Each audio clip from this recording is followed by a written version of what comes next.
Hey everybody, welcome back.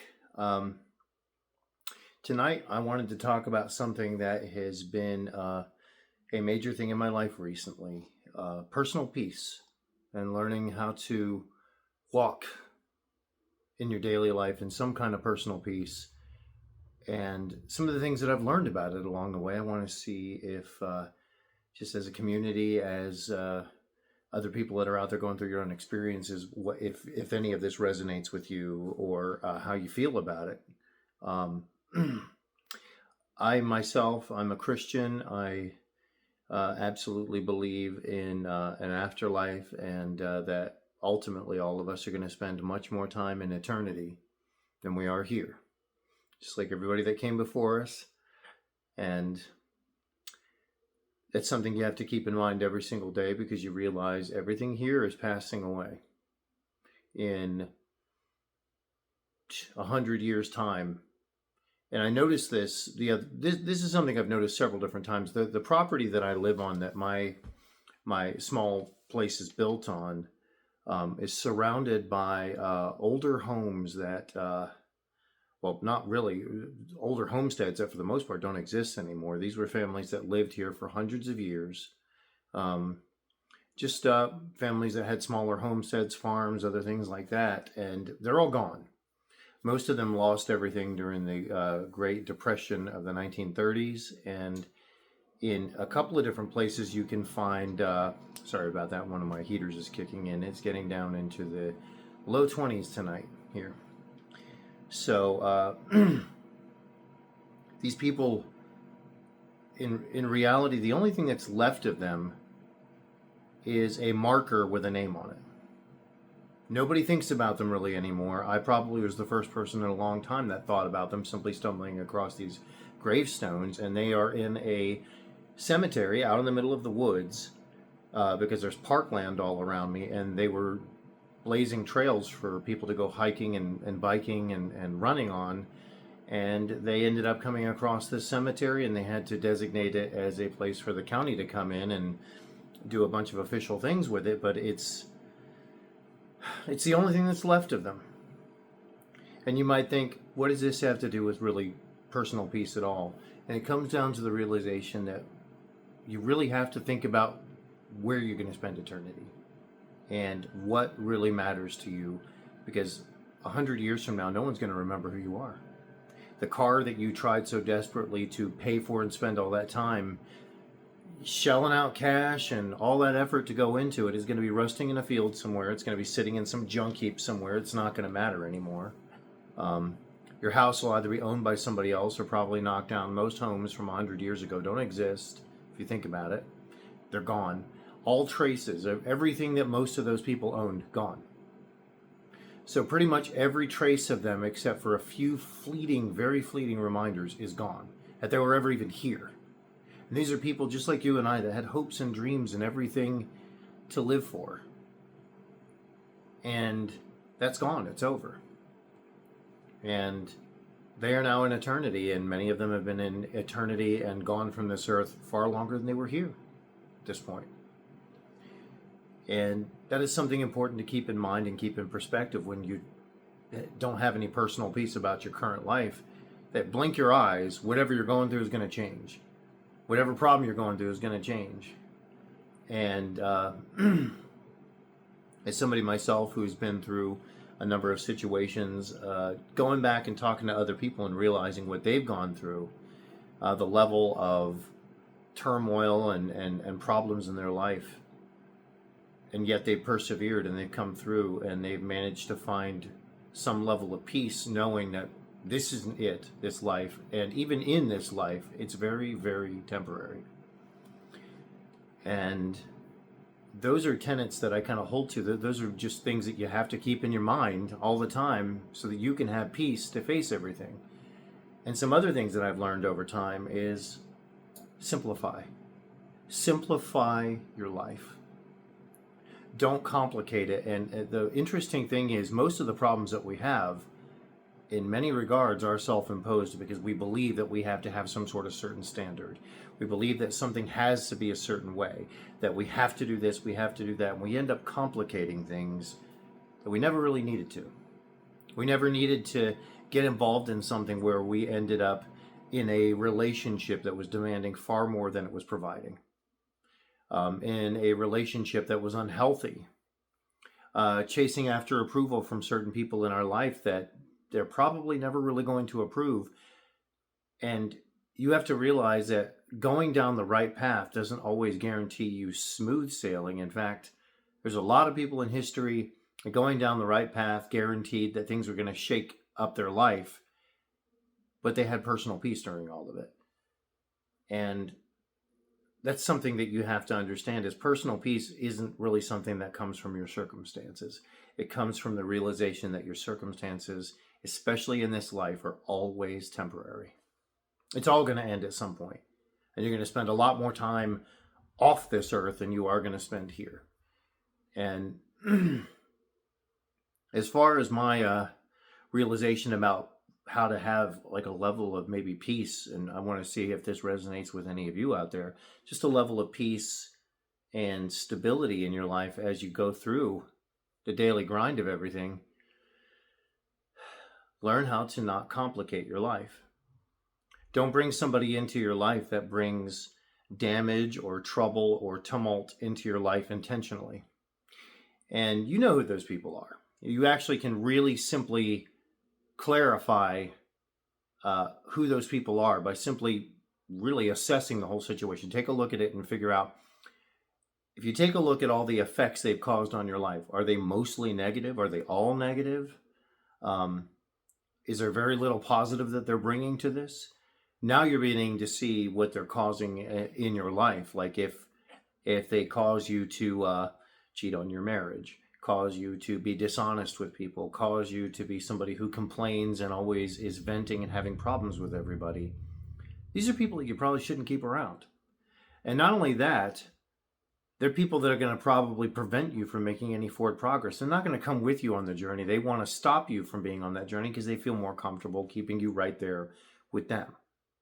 And if you're sitting here listening to me talk right now, you're probably thinking this already to some degree about certain people in your life. You're realizing those people don't bring peace into my life. They bring turmoil, they bring chaos, they bring bad results all the time. And you have to learn to accept that you're not judging them if you stop them from creating this type of damage, or if they have an effect on you that turns you into a worse version of yourself. Judgment is not identifying a problem and then stopping it from happening. And people will manipulate you that way. They will make you feel like you've done something judgmental if you stop them from causing this to happen over and over, like a repeating vicious cycle in your life. They'll try to make you feel that way, and you have to learn to get past that. And you have to learn to accept that to get places in your life that you want to go. Let's just say, hypothetically, you wanted to start a business. You wanted to do something or learn something new. You really have to take a look around and assess who's in your life, determined by how they react to that. Like, are they willing to support you at least taking the chance? At least attempting to go on that journey with you for some period of time? Are they willing to do that? You'll know very, very quickly what type of people are in your life based upon how they react to much of this. You really will. And this is something that's important to determine how much you listen to these people, or even whether you remove them completely. And you don't have to make that decision immediately. Sometimes it's going to take time. Sometimes you already just know. You start thinking about all this and you realize, yeah, those are people that have got to go. They're not here for the right reasons. They're going to upend your ability to move forward and to change things in your life in ways that you know you need to change. So that all being said, then you have to come down to the other side of the coin, which is, okay, now you got to find people that are going to support what you're doing. They're going to encourage you to chase excellence and to be a better version of yourself and to keep your word. And, you know, for instance, if you're in a marriage and you have people around you that befriend you, that cheat and encourage you to do that, and think that adultery is just fine and that lying and cheating around and sneaking is just fine, you're going to be like that, because it's much more likely they're going to turn you into a very horrible version of yourself than you are to lift them up. So if you want a stable marriage, it isn't just being honest and communicating well and having things set up well between you and your partner, where you communicate, you stay intimate, you be romantic with each other, you feed that so it doesn't starve to death. But having people around you as a ecosystem of, if you will, of people that are just supporting that. They're faithful. They value that. They value keeping their word. They treat it like you being a couple with somebody, being married to somebody, being in a committed relationship with somebody matters. They're not trying to find some way to sabotage that in some way. So you often know whether or not you're going to succeed based upon that. In fact, a pastor that I used to listen to used to say this all the time. He would say, show me somebody's circle of friends and the people they hang around, and I'll be able to tell you where they're going to be in 10 years, because who they hang around is a reflection of who they really are. And if they're not either curbing or even cutting off the negative aspects of that, and I mean, people make mistakes. We're not talking about somebody who makes a mistake. We're talking about somebody who is stuck in a cycle, and they're going to keep dragging you back into that cycle. And you know the type. Like I said, if they encourage you to cheat and lie and keep secrets from everybody, you're never going to leave that behind if you keep that person around. They're going to keep doing that because that makes them feel like the two of you have some sort of weird symbiosis going on over something that's actually really bad. And it's not even just calling it unhealthy. It's realizing all the results that it's going to produce are things that you don't want. And for anybody who's sitting here listening to this and is kind of coming to the same conclusion, you're realizing when you're honest enough with yourself to realize that all the results you're getting out of most of this stuff is stuff you don't want, you become happy to cut all that off. It becomes a lot easier because you know it's going to be different from here on out when you do that. So your perspective on life and having personal peace has everything to do with the people in your life, and having a solid perspective on the reality that this isn't it. This life is not it. It's a very, very short blip in your existence through eternity. It really is. We are going somewhere after we die. I did another video on near-death experiences, and it's really, really hard to gauge, to deny, really.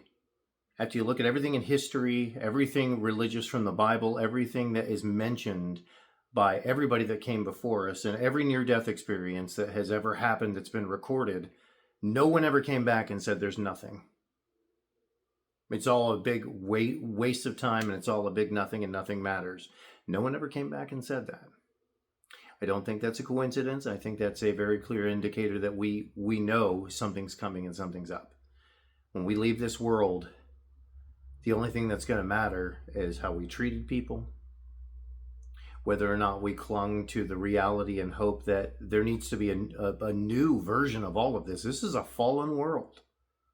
This is a fallen world. I mean, I've often had people say to me, if God's such a loving God, why did he allow this to happen? And I'm like, you should probably read the source material. If you read the Bible, you understand God didn't cause any of this. Man did. And man chose to turn over dominion of this world to Lucifer. He chose to do that. And that's what created all of this. God didn't want it to be this way, but at the same time, he allowed us to have the free will to choose him in the end. Because he doesn't want people that are mandatorily required to worship him. He wants people that choose to love him and choose him for eternity. So talk about somebody being the least insecure in the room. That is incredible.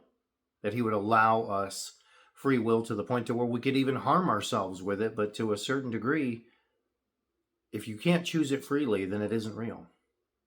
And God understands that better than any of us. At any rate, that's really all my thoughts for tonight. And I hope this finds you well. And everybody, please comment.